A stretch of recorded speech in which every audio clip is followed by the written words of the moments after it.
নমস্কার। শ্রীমদ্ ভাগবত গীতার আলোচনা চক্রে শিবাজিদার আড্ডাখানায় সবাইকে হার্দিক স্বাগত। আজ দ্বাবিংশ পর্ব।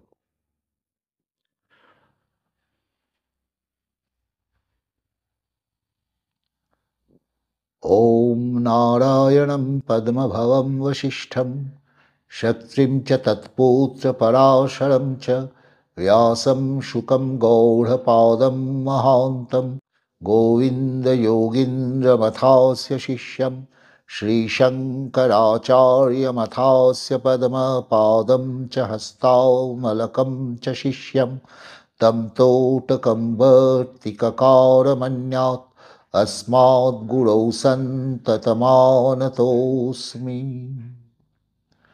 ॐ पार्थाय प्रतिबोधितं भगवता नारायणेन स्वयं व्यासेन ग्रथिता पुराणमुनिना मध्ये महाभारतम् अद्वैतामृतवर्षिणीं भगवतीम् अष्टादशाध्यायिनीम् अम्ब त्वामनुसन्दधामि भगवद्गीते भवद्वेषिणीम् वसुदेवसुतं देवं कंसचाणूरमर्दनं देवकी परमानन्दं कृष्णं वन्दे जगद्गुरुम्। अथ श्रीमद्भगवद्गीता तृतीय अध्याय कर्मयोग। এর আগের দিন আলোচনায় আমরা দেখেছিলাম শ্রী ভগবান বলছেন যে যদি কেউ মনে করে যে সে কাজ না করলেই স্বয়ং আত্মস্বরূপে জ্ঞান স্বরূপে প্রতিষ্ঠিত হয়ে যাচ্ছে, তা কিন্তু নয়। এবং যদি কেউ কর্মেন্দ্রিয় সকলকে সংযত করিয়া অর্থাৎ কাজ না করে মনে মনে ইন্দ্রিয়গ্রাহ্য বিষয়সমূহে রমণ করে, তবে সেই ব্যক্তি মিথ্যাচারী, কপট। তার পক্ষে ব্রহ্মজ্ঞান বা আত্মজ্ঞান সুদূর পরাহত, কারণ সে তো নিজেকেই নিজে ঠকাচ্ছে। তাই আজকে তিনি বলতে শুরু করছেন, यस्त्विन्द्रियाणि मनसा नियम्यारभतेऽर्जुन कर्मेन्द्रियैः कर्मयोगमसक्तः स विशिष्यते। তাই যিনি বিবেকযুক্ত মনের দ্বারা চক্ষু কর্ণ আদি পঞ্চ জ্ঞানেন্দ্রিয় সংযত করিয়া অনাসক্তভাবে কর্মেন্দ্রিয় দ্বারা কর্মানুষ্ঠান করেন, তিনি পূর্বোক্ত মিথ্যাচারী অপেক্ষা শ্রেষ্ঠ। তাহলে শ্রী ভগবান প্রথম ধাপটি কি বলছেন? শ্রী ভগবান বলছেন, বিবেকযুক্ত মনের দ্বারা সমস্ত ইন্দ্রিয়কে সংযত করে অনাসক্তভাবে কর্ম অনুষ্ঠান করা। এই কথাটির মানে কি? এই কথাটির মানে হচ্ছে, এর আগে যখন দ্বিতীয় অধ্যায়ে শ্রী ভগবান বুদ্ধি যোগের কথা বলছেন, যা তিনি জিজ্ঞাসিত না হয়েই বলেছিলেন, এই তোমাকে সাংখ্যযোগ বলা হলো, এইবারে তুমি যোগ বুদ্ধি শ্রবণ করো, যা শুনলে তুমি কর্মবন্ধন থেকে মুক্ত হয়ে যাবে, তথা সংসার চক্র জগৎ চক্র থেকে মুক্ত হয়ে যাবে। একটি মানুষ কিভাবে অনাসক্ত হবেন কর্মেন্দ্রিয় দ্বারা কাজ করেও? অর্থাৎ আমাকে আমার জন্য নির্দিষ্ট যে কাজটা আমার প্রত্যেক দিনের যে কাজটা সেটা করতে হবে, কিন্তু অনাসক্তভাবে। এ আবার কি রে বাবা, কি করে করব? আমার তো প্রত্যেকটা কাজের পেছনেই আশা আছে, চাওয়া আছে, পাওয়ার প্রশ্ন আছে। তো এটা কি করে করব? এটা কি করে করব, এই প্রশ্ন অত্যন্ত স্বাভাবিকভাবেই আমাদের মধ্যে আসবে বলে শ্রী ভগবান দ্বিতীয় অধ্যায়ে তার সূত্রটি ধরিয়ে দিয়েছেন। যিনি নিরপেক্ষ বুদ্ধি অবলম্বন করবেন বা নিরপেক্ষ দৃষ্টি অবলম্বন করবেন, তিনি তার প্রত্যেকটি চিন্তাকে, প্রত্যেকটি চাওয়াকে প্রশ্ন করবেন। কেন? কি? এটার জন্য আমাকে কি দিতে হবে? আমি সত্যি সত্যি কি পাব? এই যে প্রশ্নগুলি, এগুলি যখন আমাদের মনের চাহিদাকে আমরা করি, তখন আমাদের কাছে কিন্তু আমাদের চারপাশের যে চিত্রটা, আমাদের চারপাশের যে জগৎটা, সেই জগৎটা ধীরে ধীরে পরিবর্তিত হতে থাকে। মানে কিরকম? ধরুন, আপনি একটি সংসারে থেকে আপনার চারপাশে আপনার কতগুলো কর্তব্যকর্ম আছে। এই যে কর্তব্যকর্মগুলি, এই কর্তব্যকর্মগুলির করতে গিয়ে আপনার পিছনে চাহিদা কি কি আছে, সেটি আপনাকে নিরপেক্ষ বুদ্ধির দ্বারা সিদ্ধান্ত নিতে হবে, দেখতে হবে এবং স্বীকার করতে হবে। আমাদের মুশকিলটা হচ্ছে আমরা দেখলেও অনেক সময় স্বীকার করি না। এই স্বীকার না করলে কিন্তু, স্পষ্টভাবে শান্তভাবে এক জায়গায় না দাঁড়ালে কিন্তু আমরা বুদ্ধির সিদ্ধান্তে প্রতিষ্ঠিত হতে পারবো না। ধরুন, আপনি চাকরি করেন, ব্যবসা করেন, কৃষিকাজ করেন, যাই করুন না কেন, আপনি কিন্তু তার একদিকটা জানেন।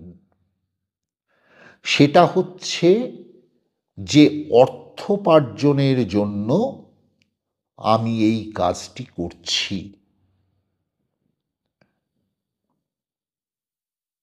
কিন্তু আপনি যেটি জানেন না,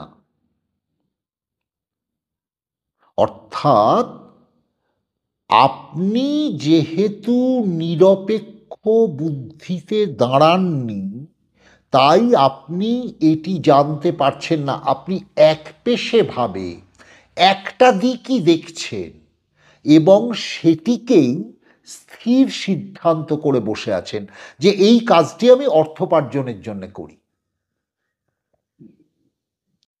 কিন্তু এটার অন্য একটি দিক আছে, যেটি নিরপেক্ষ দৃষ্টিতে দাঁড়ালে আপনি দেখতে পাবেন। সেটি কি বলুন তো? সেটি হচ্ছে এটির মধ্যে বৃহত্তর সমাজের একটি সেবা কার্যও চলছে।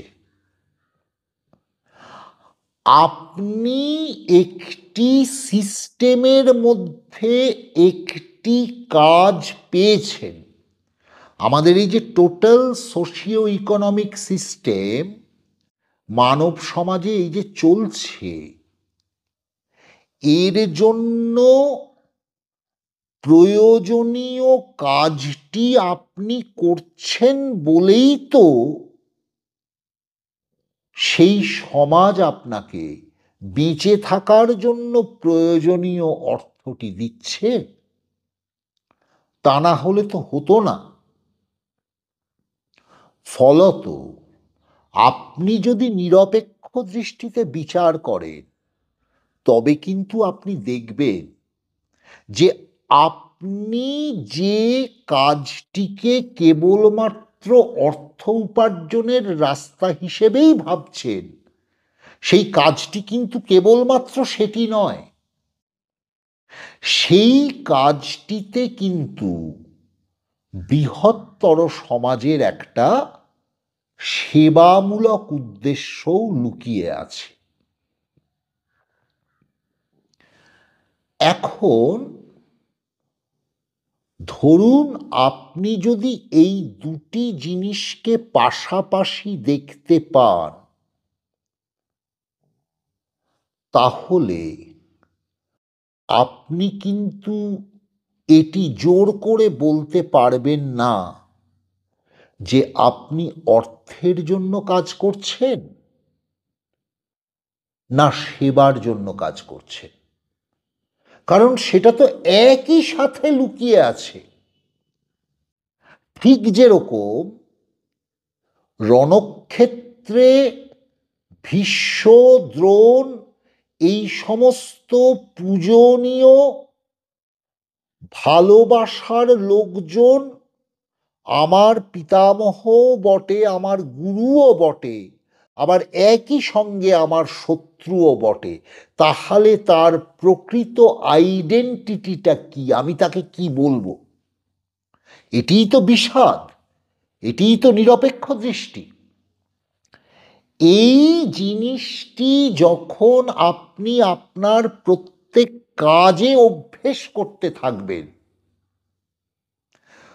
তখন আপনি দেখবেন যে আপনি যা পাচ্ছেন সেই দিকে লক্ষ্য না করে আপনি যদি সেবার দিকটায় বেশি নজর দেন, আপনি যদি সেবামূলক ভঙ্গিতে কাজটি করেন, তবে আপনার বিশাল লাভ হবে কি? আপনি আপনার কাজের কোয়ালিটি অনেক বেড়ে যাবে। আপনার কাজের প্রতি বিরক্তি অনেক কমে যাবে। আপনার আত্মবিশ্বাস অনেক বেড়ে যাবে। অর্থাৎ you will feel proud for what you are doing as a professional. আপনি একজন পেশাদার হিসেবে যা করছেন সেটার জন্য আপনি গর্ব অনুভব করবেন। এই হচ্ছে বৃহত্তর চেইন। এইটিকে আপনি বুদ্ধি দিয়ে যত ধীরে ধীরে বোধগম্য করতে পারবেন, আপনি দেখবেন আপনার এই জিনিসটার প্রতি যে চাওয়া, যে দৃষ্টিভঙ্গি, সেটি পরিবর্তিত হবে এবং এই দৃষ্টিভঙ্গির পরিবর্তনের জন্য এই সমস্ত কাজটি আপনি খুব সহজভাবে আপনার জীবনের অঙ্গ হিসেবে গ্রহণ করতে পারবেন। আপনার তার প্রতি কোনো উদগ্র আকাঙ্ক্ষাও থাকবে না, আপনার তার থেকে পালিয়ে যাওয়ার ইচ্ছাও থাকবে না। এই নিরপেক্ষ বুদ্ধি বা নিরপেক্ষ দৃষ্টির ভিত্তিতে দাঁড়িয়ে যদি কোনো মানুষ নিজের জীবনকে ধীরে ধীরে গঠন করে, তবে চারপাশ থেকে তার চাওয়ার যে পরিমাণটা, সেটা ধীরে ধীরে তার নিজের কাছেই অবাস্তব বলে মনে হতে থাকে। আপনি বলছেন আমার পরিবার, আমার ছেলে, আমার মেয়ে, আমার স্ত্রী, কিসের ভিত্তিতে বলছেন? আপনি যদি তার মালিক হতেন, তাহলে আপনার ইচ্ছা অনুযায়ী সব চলত। কিন্তু তা তো চলে না। আপনার যেমন ইচ্ছা অনিচ্ছা আছে, পরিবারের প্রত্যেকটি সদস্যেরই সেই ব্যক্তিগত ইচ্ছা অনিচ্ছাগুলি আছে। আপনার ইচ্ছা অনুযায়ী তো সব চলে না। তাহলে ওটা আপনার কি করে হলো? কোন ভিত্তিতে দাঁড়িয়ে আপনি বলছেন ওটা আপনার? সময়ের সঙ্গে সঙ্গে কতগুলি ব্যক্তিত্বের সংযোগ হয়েছে, তারা এসেছে আপনার জীবনে। আবার বহু ব্যক্তিত্ব চলেও গেছে। এর কোনোটাকেই আপনি আটকাতেও পারেননি, এর কোনোটাকে আপনি টেনেও আনতে পারেননি। সময়ের সঙ্গে সঙ্গে হয়েছে। আপনার অহংকার বশত আপনি মনে করছেন আমি করেছি, এটা আমার। না, এটা আপনার নয়। যদি এটা আপনার হতো, তাহলে এটার ওপর আপনার সম্পূর্ণ নিয়ন্ত্রণ থাকতো। আপনার ইচ্ছা অনুযায়ী সবকিছু হতো। ধরুন আমি যদি এই ঘরটির মালিক হই, তাহলে এই ঘরে কোথায় কোন জিনিসটা থাকবে, কিভাবে থাকবে, কোন কোন জিনিস থাকবে, কোন কোন জিনিস থাকবে না, এই সমস্তটাই তো আমার ইচ্ছে অনুযায়ী হবে। তবে তো আমি বলবো আমার ঘর। কিন্তু তা যদি না হয়, আমি কি বলতে পারবো যে এই ঘরের ওপর আমার মালিকানা আছে? নেই। যেটাকে আপনি জোর করে আমার বলে মনে করছেন, ভ্রমবশত আমার বলে মনে করছেন, সেইখান থেকেই আপনি সংসারের সমস্ত দুঃখকে ডেকে আনছেন। যেদিন আপনি এই সত্যকে সহজে স্বীকার করবেন